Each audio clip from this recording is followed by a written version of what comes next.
We started with some new words, at first just working on their sounds and melody until we could say them quite well.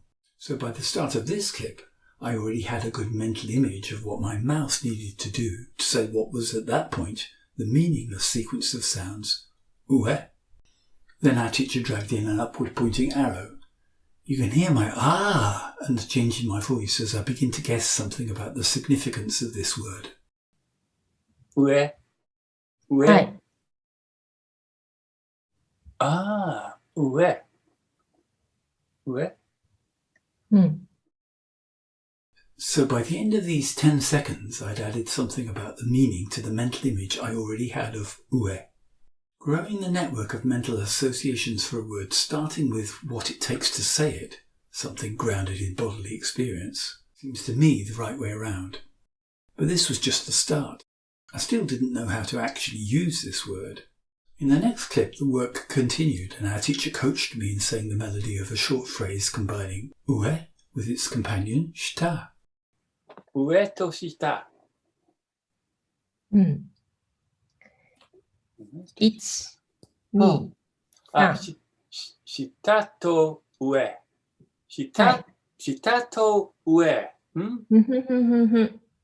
下と上。下と上。And then we found out how to use this new vocabulary to express some spatial relationships. And this gave my mind something else to add to that growing mental network of associations. 赤い棒は青い棒の上にあります。 In the next clip, you'll see how, as this all became more familiar, I found myself able to talk about another similar situation. 赤い棒はテーブルの上にあります。 But our teacher wanted to be certain everyone had grasped what was happening in this sentence, so she asked me to point its sequence of words on the word charts.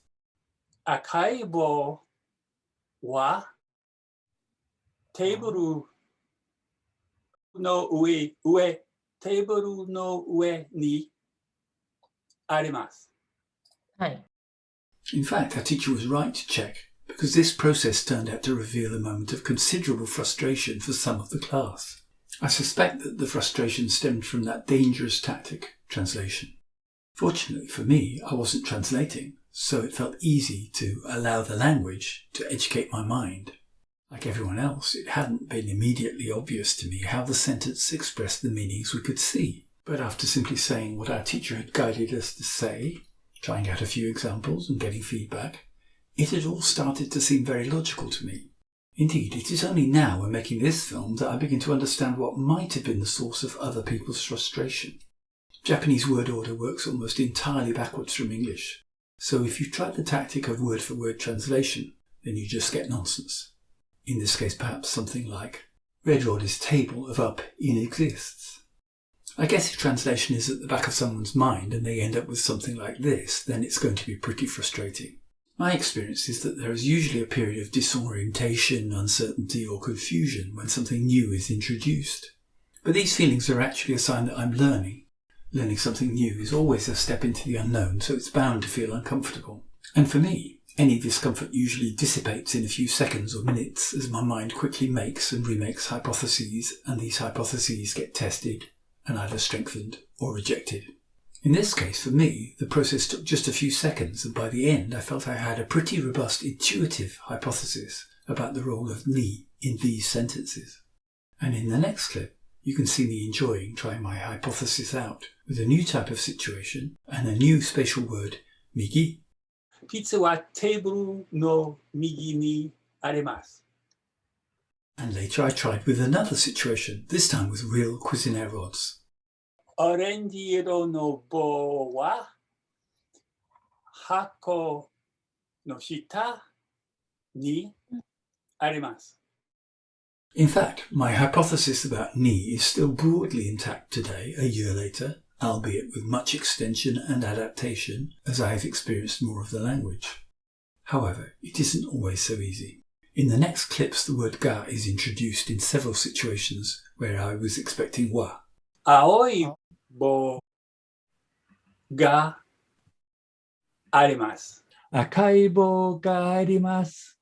机があります。またはテーブルがあります。I remember at the time thinking, oh, what's this about? Is it just an alternative? Or is there a shade of meaning I'm not detecting yet? Or have I just got it wrong? I found it reassuring to see that the words wa and ga were there on the word charts. And I remember thinking, well, if it's important, we'll surely come across this again in a future lesson. And if it isn't important, I'm not going to worry about it. The function words, in English, words like the, and, on, by, etc., are special. They're special because they're very common. By themselves they have little or no meaning, and they are processed differently from content words by the mind. Experience of using these function words properly is the linguistic raw material the mind needs to build a mental model of how a foreign language works. In other words, it's grammar. And this raw material is best provided in highly concentrated form, undiluted by working on lots of other content words. That's why this course concentrated on a limited vocabulary, nearly all of which were function or very basic words.